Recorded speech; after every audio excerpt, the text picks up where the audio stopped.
Welcome to the deep dive.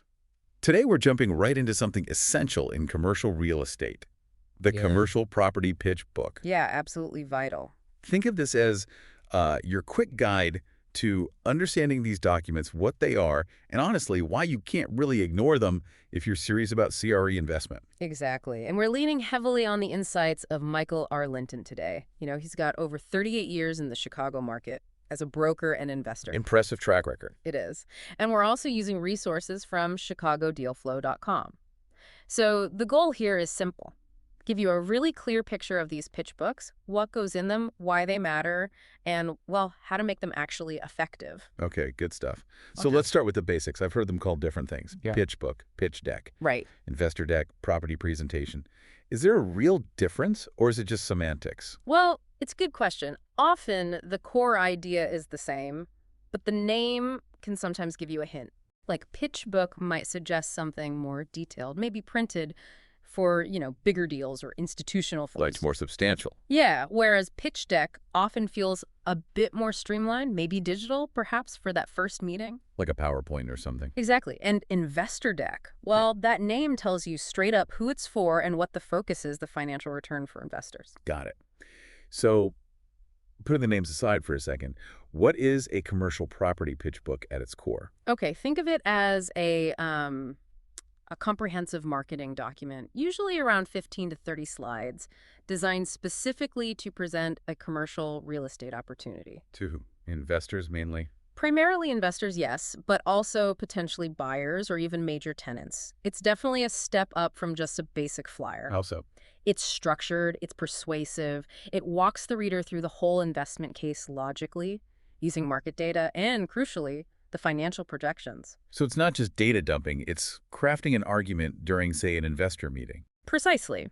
It's really the main sales tool in that setting.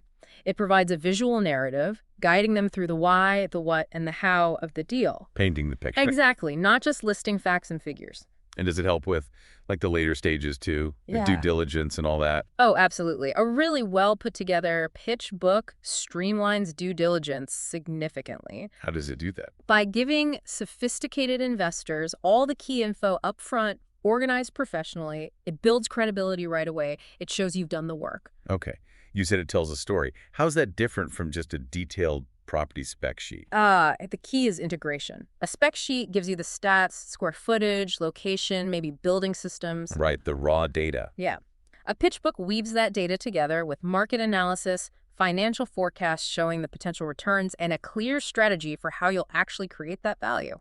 So it connects the dots. Exactly. It builds a compelling narrative that resonates with decision makers and really shows the investment's potential, not just its current state. Makes total sense. So let's talk about the professional aspect. Yeah. Why is it so important for it to be polished?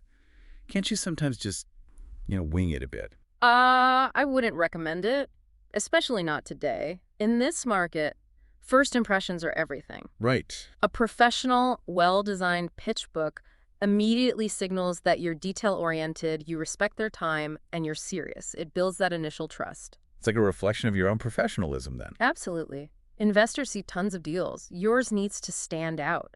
A high-quality pitch book does that through clarity, visual appeal, and just the overall strength of the argument it makes. And I guess it probably saves time for everyone involved too. Definitely. When the information is clear, organized, and easy to digest, investors can get to the core of the opportunity faster. Makes sense. It helps them make informed decisions quicker, which, speeds up the whole process, accelerates the transaction timeline. Okay, so we know what it is, why it needs to look good and be thorough, what absolutely has to be in there. What are the key ingredients? All right, the first crucial piece is the executive summary.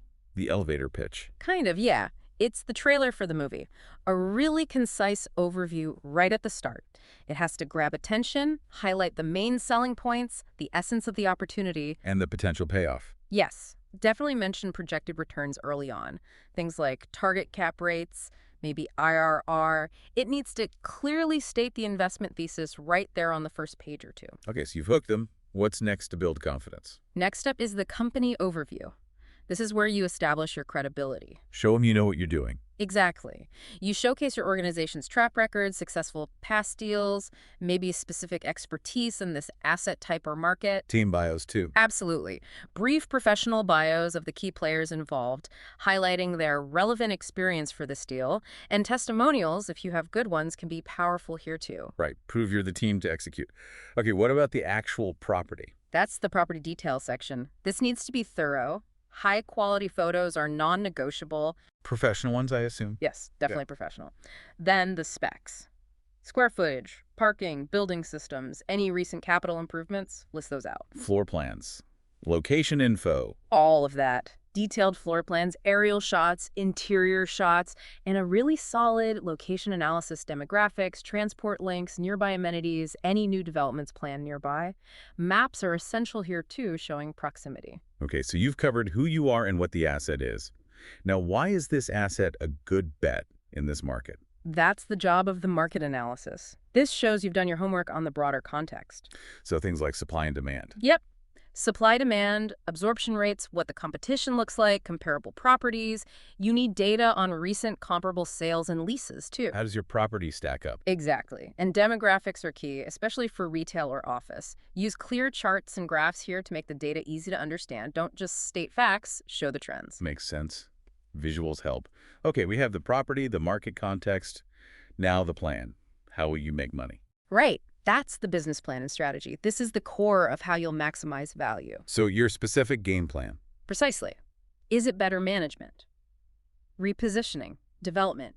You outline the specific initiatives, leasing strategies, planned renovations, operational improvement. Timelines. Very important.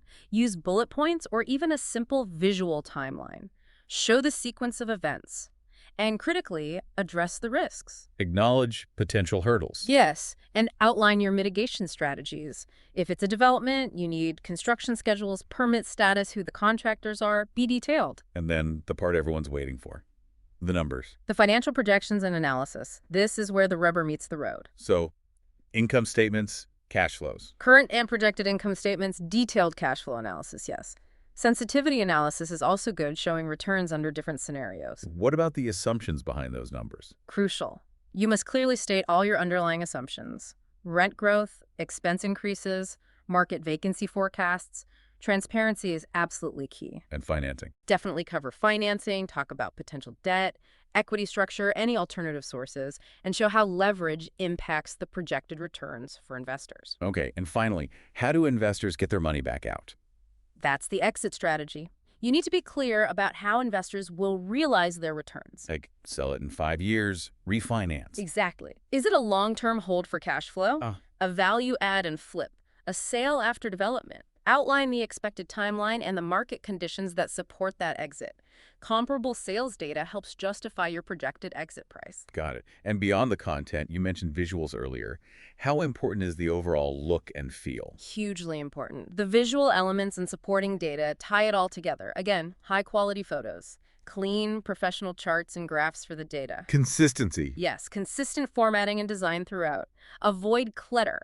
Every visual should serve a purpose, making the information clearer, not just decorating the slide. This is fantastic detail. Okay, imagine someone's putting together their first one. Top tips for making it really hit the mark. Okay, top tips. Number 1, clarity and conciseness. Investors are busy. Get to the point. Aim for maybe 15, 20 focused slides. Keep it tight. Right. Second, visual appeal. Invest in good design and photos. It signals professionalism instantly. Makes sense. Third, audience customization. Know who you're talking to. Tailor the emphasis, the detail level, to their specific interests and risk appetite. Don't send a generic deck. Please don't. And fourth, accuracy and transparency. Double-check everything, your data, your math. Be upfront about both the opportunities and the challenges. Honesty is the best policy, even here. Especially here, it builds long-term trust. Okay, great tips. What about the other side? Common mistakes people should definitely avoid. Oh, there are a few common traps. A big one is just information overload. Too much detail. Way too much, trying to cram everything in. You need to focus on what really matters for the decision. Another is poor structure or lack of focus. It needs a logical flow, a clear story. Easy to fall?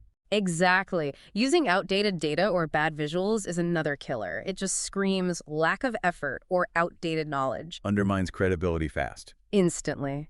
And finally, simple things like spelling errors or sloppy formatting, it suggests carelessness, which is not the message you want to send when asking for millions of dollars. Fair point. It really does sound like getting this right can be a game changer. It absolutely can be. Michael R. Linton, with all his Chicago experience, constantly stresses this. He sees it all the time at chicagodealflow.com. He sees the difference it makes. Definitely. A well-crafted pitch book often separates the deals that get funded from those that don't. He actually mentioned a case where a newer firm beat out established players purely because their pitch book was clearer, more insightful, and more realistic. Wow. The presentation really carried the day. It was a huge factor. It showed they truly understood the deal and the market. Okay, so let's try and wrap this up. We've covered that the commercial property pitch book is this critical, comprehensive marketing tool. It's way more than just a listing. It's a persuasive story backed by solid analysis and financials. Getting it right, making it professional, builds trust, sets you apart, and speeds things up. That's a great summary. And we walk through the key parts, from that vital executive summary all the way to the exit strategy, and shared some tips for making it shine, plus those pitfalls to avoid. Yeah, and as Michael Linton and the team at chicagodealflow.com would tell you, mastering this isn't just busy work, it's a strategic investment in getting deals done. So here's something to think about. With all the information investors sift through every day, how can you make sure your next presentation doesn't just inform, but actually connects and drives them to act? That's the real question. We really encourage you to check out the resources we mentioned, especially chicagodealflow.com, for more from Michael R. Linton and his team.